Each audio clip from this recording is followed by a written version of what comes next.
Yeah, good morning, good afternoon, good evening. It all depends on your locations. Thank you for coming and for coming by. And please, if you've not subscribed to this channel, please do so. As you're doing so, you'll be helping us, on so many fronts. And please, we'll watch this video together. But after then, or afterward, I would like you to drop your comment on whatever your opinions are on these issues. Because it helps us to know where we have to adjust and readjust, in whatever ways and form that we feel we have this platform to grow. And please don't forget to share among all your contacts, because that's the only way that the YouTube, we make more recommendations for others, to see this video or to find it very easy or much easier for others to find the videos to watch as well. So, as you all know, we always talk about the issues that affect Africa and Nigeria in particular. So, today is not anything different. So, we are going to touch on some issues here that have to single handedly deal with the issue of Peter Obi and his citizenship. So, to a lot of people, it has been in doubt all this why, and even to myself sometimes. So, let's hear it from the man himself. So, after then we can drop our comments and make our opinions known on what we think, if the man is saying the truth or not. So we shall tell at the end of this video. Thank you very much. Please watch this video till the end. Bless you. So let me try to downsize or minimize my channel so as to make it much more broader. So that's it. Let's go. Their hopes, shaking the faith they had that the election would be the turning point that would change the course of Nigeria. Well, the winter winds may be howling for them, but for the president-elect Bola Tinubu, his APC party and their supporters, it'll take more than that to dampen their spirits as Inauguration Day draws near. For them, it's a legitimate ballot that culminated in victory for Mr. Tinubu, never mind the fact that that victory is dogged by major national and international concerns about legitimacy, and by the APC's legacy of expanding insecurity, growing poverty, rising unemployment, an inflation rate that has ballooned in the last few years, and a currency that has plunged in value, giving way to much harder times, especially for those on low incomes. So, as the rival sides step up their preparations for the legal conflict ahead, and the courts become the new front line of their quest for legitimacy, where does Nigeria's hottest political issue go from here? I'll be joined in the studio by one of the leading combatants, Mr. Peter Obi, presidential candidate of the Labour Party. I'm Charles Aniagolu, and this is Arise Prime Time. So, for the Labour Party and its presidential candidate, Peter Obi, the sky has darkened and the future has become less certain following the election and its official result. For them, that ballot turned out not to be about creating a new Nigeria, but about strengthening the ruling APC party's grip on power. Well, expectedly, the APC loudly disagrees with that assessment, insisting that the Labour Party's crushed democratic hopes did not come about because of anyone being rigged out, but because Labour and the rest of the opposition are sore losers. And so the competing political sides are preparing to do battle in the courtroom. but with the outcome still very much in question, who will prove their case and light this country's path to democratic glory. Meanwhile, in the court of public opinion, controversy is billowing over Peter Obi, with questions about his arrest in London, whether he's a dual citizen, and allegations of treason against him, not to mention the nagging issue of that audio leak of what appeared to be a private conversation about a religious war between him and Bishop David Oyedepo, and of course the internecine crisis that seems to be tearing his Labour Party apart. Amid that explosion of multi-layered controversy, his aides have been scrambling to provide answers, and certainly these are seismic questions that need answers. But answers that should come from the man in the eye of the storm himself. Well, let's not keep his many fans and opponents waiting, because joining me now in the studio is the presidential candidate of the Labour Party, Mr. Peter Obi. Very, very delighted to have you here. Thank you very much indeed for coming in. Thank you, Mr. Charles, for inviting me. And we know you've had a long day, because I saw you on the television at the Labour Day, the May Day celebrations earlier today, and you've gone from one meeting to the other, so we really appreciate your taking the time to talk to us.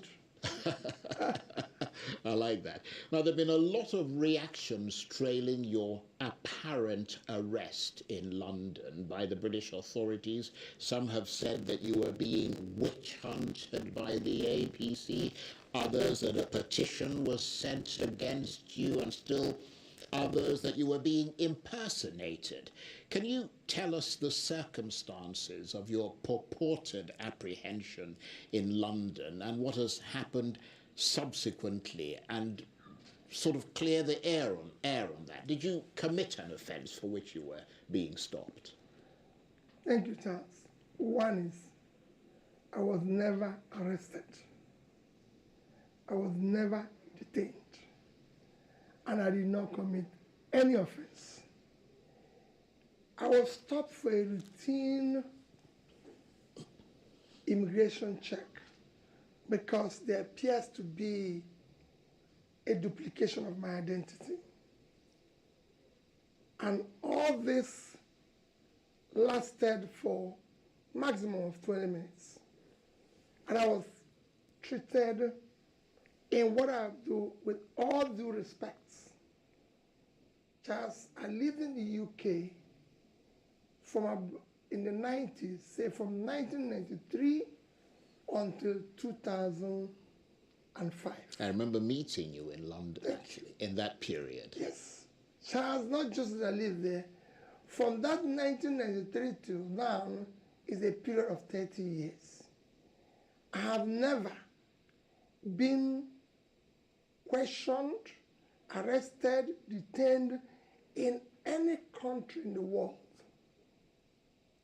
I've never been, for any reason, found myself in any manner being questioned for any offense. I've not committed any offense. So it was a routine immigration check. And it lasted, like I said, less than 20 minutes. And I was actually given all the due respect by the border personality that interviewed me, who told me, your identity is duplicated, be careful. And actually had to walk me through what I can call the VIP process and everything. And I have a written document from British government. I've seen that document. Thank you. I showed it to you. Clarifying the situation. He was never detained, and it was just a few minutes question and everything. And they were Nigerians because I arrived on British Airways. So they were Nigerians who were queuing up. Even Woods here was even worried that I was asked to just wait for a few minutes. And when that happened, I explained it to them, and they said nothing. But in the traumatized and everything, offenses. Said detained, committed an offense. People said even committed several offenses, and the company was closed. He wasn't paying tax. Charles, for the years I lived in Britain, never have I had any day been questioned. And I can say it, my taxes, my days were duly paid. In fact, most times they have refunded me money for overpayment. I've borrowed money, I've done everything globally. Not one day did I default in any. If you find one default, then it's not Peter Obi. Well, I'm glad you clarified that point about the arrest, and in support of the point you're making, I have seen the letter from the British High Commission making it ineluctably clear that it was no such thing. Nevertheless, as you said, there was a huge hullabaloo about that in Nigeria. I mean, was that a humiliation for you, or at the very least embarrassing that all this was being talked about you, and I mean, even the people who follow you were disappointed? Charles, I would have made comment on it earlier, but these things happened during what I call holy month, where for me as a Christian, it was a fasting period and period of the Ramadan. And I felt it is not time to make comments. I only answered one question within that period when I was mentioned with treason, because I felt it's a huge offense. And because it was actually mentioned where it shouldn't have been mentioned. Other than that, right. I just felt this is the clarification. And I've just shown you the letter. Yes. I won't go about telling everybody and showing everybody the letter. Yeah, that is true. It just showed you where we've taken our rascality to, where people now come up with all sorts of things. Well, some people said you were deported from the UK, but obviously not. No, they said I was routine check and I was allowed to go. Right. They even saw where I attended churches and meetings and everything. But that's where we have reached. But I mean, what sort of questions did they ask you when they took you in? Nothing. I was there. Nobody took me to anywhere. Right. I was just in front of a counter, and I was asked a question, and they said, "There's something wrong with your identity. There's something wrong with your identity. Just give me a few minutes." And that's it. And I sat there for the few minutes. For about 15 minutes, he came back and said, "Your identity is duplicated. And if my identity is duplicated, you've lived abroad as identity theft, duplication, which I would say must have originated from here." Well, that is for another day. Yeah, I'm glad you've clarified that point. But there's also another question being raised about whether you are a dual citizen. As you said, you lived in London for a long time. I mean, do you have dual nationality, either British, American, or elsewhere? Because I was reading somewhere that you were conferred with the honorary citizenship of Dallas, Texas in 2022. Charles, you know what that means? It means nothing. Yeah. Even one of the presidential candidates said that it means nothing. It just shows that, okay, well, if you come into this city, you're welcome. It doesn't even give you a visa. If you apply for a visa, it can't even help you for your visa application. It means nothing. Charles, I've never applied. Right. And I will never apply for citizenship of any other country. Yeah, but I'm a Nigerian. Right. But they live in Nigeria. I lived in the UK for a period of about 12 years. I had a permanent stay. So you were a permanent resident in the UK? But I had indefinite stay, right. Okay. Which means I can stay there for the rest of my life. Yeah. But when I left the UK in 2025, I went back to them and said, "Take your stay. I'm no longer having," and I go to the UK with visa. And also to clarify the fact that even if you were a permanent resident, that doesn't make you a citizen of that country. I'm just telling you that even that stay, I returned it. Right. I have never applied, and I will never, as long as I live. Right. My family knows this, everybody knows that. I was born in Nigeria. I'm a Nigerian. God created me a Nigerian. He would have made me an American or a Japanese or a British. But since he made it that I'm a Nigerian, I will want to live and die in Nigeria. Nevertheless, Asari Dokubo, who is a Bringing well-known Asari person Dokubo from River State, says issues he can into this. prove that you are a citizen of the Solomon Islands, and that the conditions New for Guinea. buying property there is that you must be a citizen. What's your reaction? Do you own property there? One, I don't know where Solomon Island. I've never been to such a place in my life. You know, I don't know. Yeah, it's close to Australia, I've of never course, been Papua New there. Guinea You area. know, I've not It's a reason fine place. to go there. Few places I've gone in the Caribbean, places like Haiti. I was in Haiti when they had the earthquake. I was a governor then.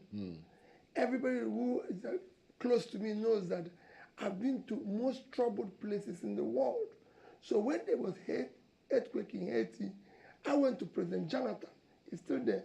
I said, Mr. President, I'm going to Haiti. They had an earthquake. I want to go and help them to rebuild. He was even surprised. He said, Peter, why? I said, that's what I've done all my life. I've been to most troubled parts of the world. As I'm speaking to you, Mr. President, I've withdrawn my son from school. We're going there to Haiti. And I went there. The high commissioner then will tell you, I even met some police officers from Nigeria who were there, they will tell you. I even traveled with some of the people who, Bob Manuel, who used to be one of the actors, he saw me and said, I'm going to this place to help them rebuild.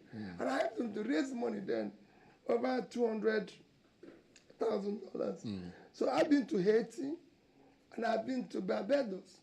So other than that, I can't remember.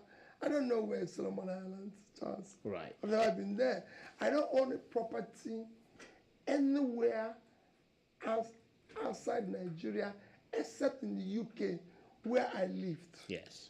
Other than that, any other place that there's a property in the name of Peter Obi, it is fake. It doesn't exist. And I don't need it. Why would I own a property where I don't live? Well, I'm glad you clarified that point, but I'm afraid there are other things that need clarification. The Minister of Information, Lai Mohammed, recently called for your Like you said, Lai Mohammed. It's a liar, accusing you of treason. Do you see any links between your activities lately and any treasonable offences? Charles is height of rascality. Height of rascality. And it was even announced in Washington. I committed a treasonable offense. And my minister went to announce it in Washington. This is what I'm talking about. We're not talking about wasting governance here. People don't want to understand. The amount it costs Nigeria for him to go and announce that in Washington can fix, I can tell you, I've been in government, can build a block of 6 classrooms in a primary school.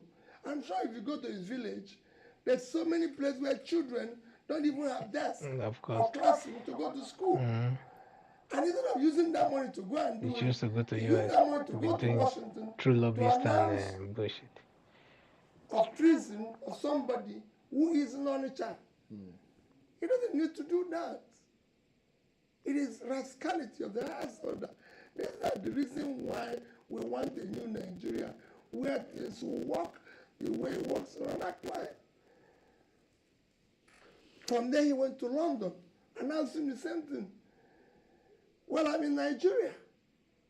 He should have come to see me or invite me and say this is the offense. How did we get here?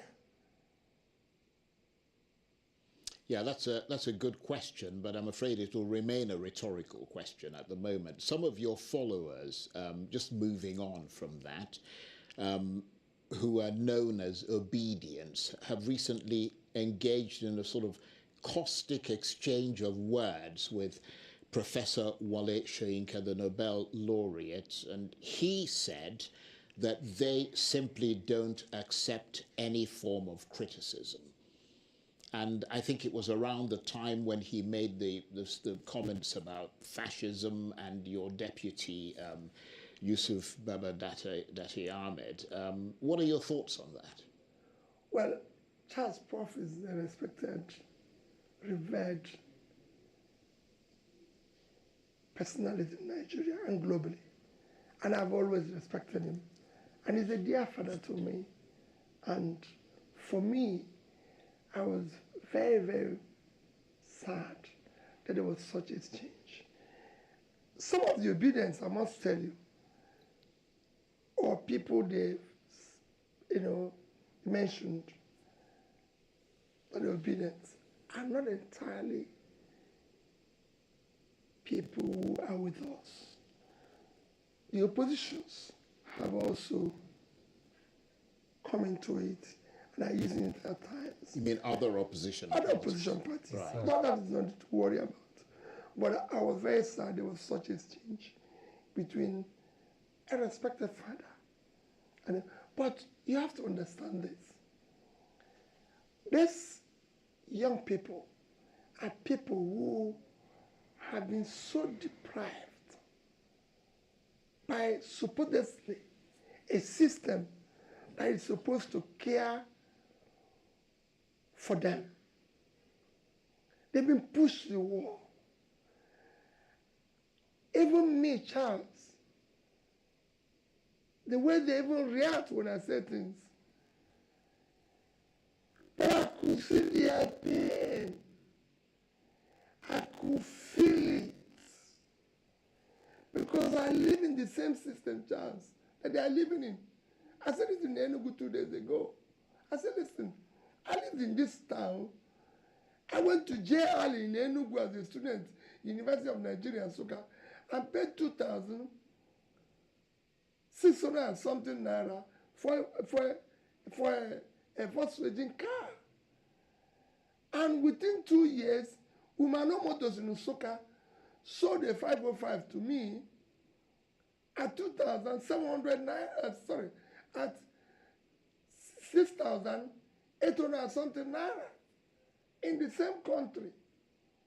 I remember Ozumano telling me that they have too many orders from so many lecturers, so my own will be delayed. If you go and see people like Professor Wala,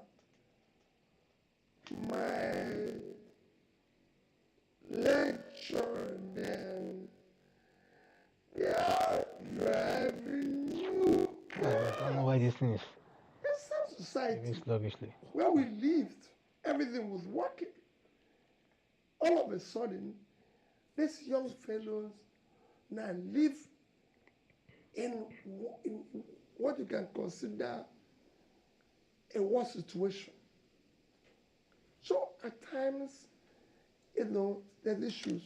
I will make my own comment in it that Prof remains a revered father.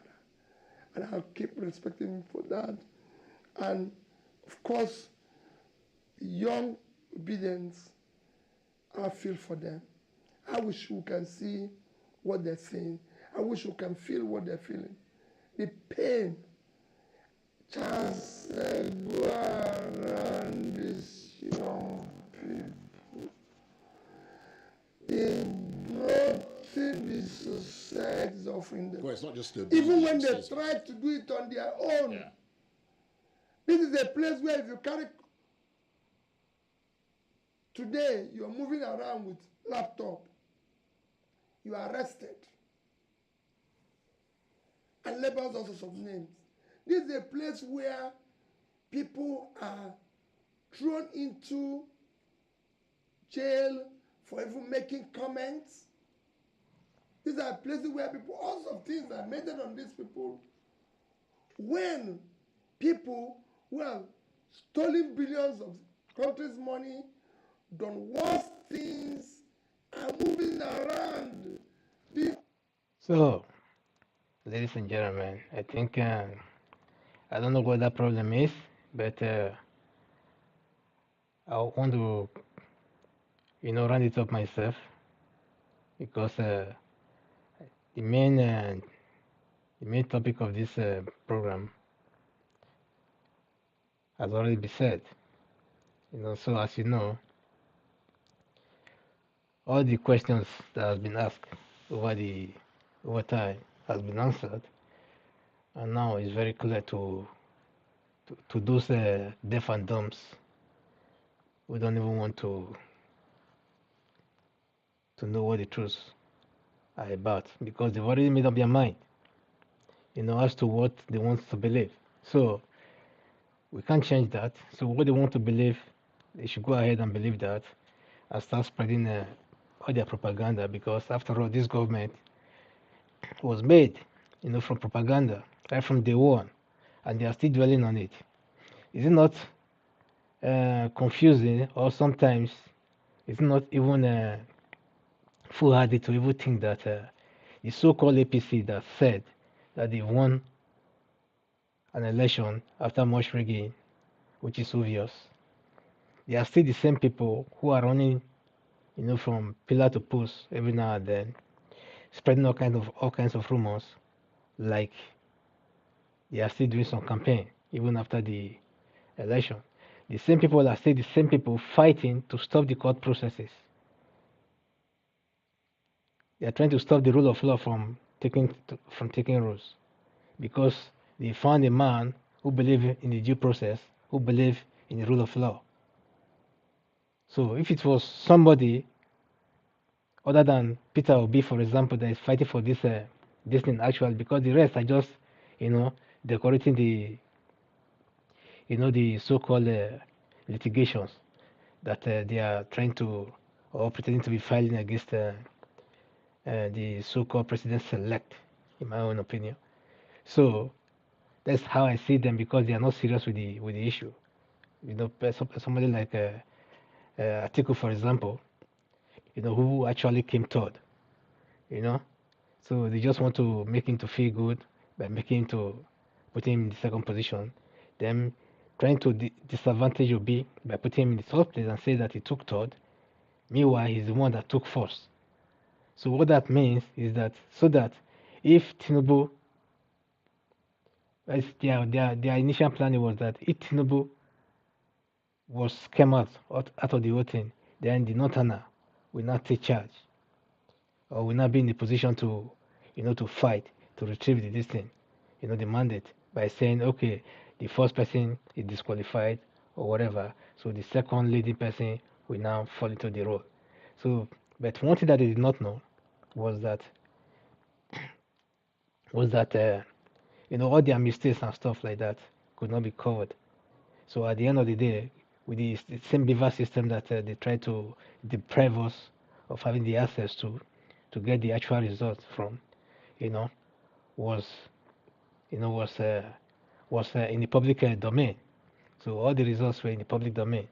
So, but the issue now is that we did allow the court process to take place because if the court process actually takes place, then there's no judge that will sit on that bench and will be saying the physical evidence, and yet we rule against it. So, but with this government of APC, anything can, or anything can go, or anything goes rather, because uh, if I have to refer back to so many other cases like that, in the past, it happens like, for example, then by just throwing out a case by saying that the case did not even merit to sit upon. Do you understand what that means? Which means the case will not be even presented to case of even evidence and things like that. So if you are not giving room for that kind of presentation, then what do? So if they strangulate you while they are doing that and destroying the so-called select or president select, then who will not be in charge of the appointments of all the judiciary officials, you know, and every other, even INEC officials, for example, like maybe now, if they sack this so-called rotten to the toll Mahmoud, and they put another man there, for example, then at the end of the day, that same man that will be heading the INEC then will be the one representing INEC, during the court cases. So it will not be Mahmoud anymore then, because if you call upon Mahmoud that time, then he might say, well, I'm no more in that office anymore, or in that, you know. So therefore, there's another person that is there. So meanwhile, the person that is there is not even, aware of most of the things that took place there. So whatever script that he'll be given, he will be given, will be, a kind of document that we work on. You understand? So that is it. So at the end of the day, they might use that to just frustrate the system. So why they get away with whatever thing that they want to get away with. So that's the point. So but as we now know, Obi is not a citizen of any other country. He's a citizen of Nigeria and Nigeria only. So except you want to call him a citizen of Biafra, maybe, then for that he's guilty. So other than that, he's not guilty. Right now, he's still a citizen of Nigeria. So that's the that's the conclusion of this whole fiasco. So ladies and gentlemen, we thank you for coming by. Thank you for watching. Please share this video and let it go viral. Please. I'll see you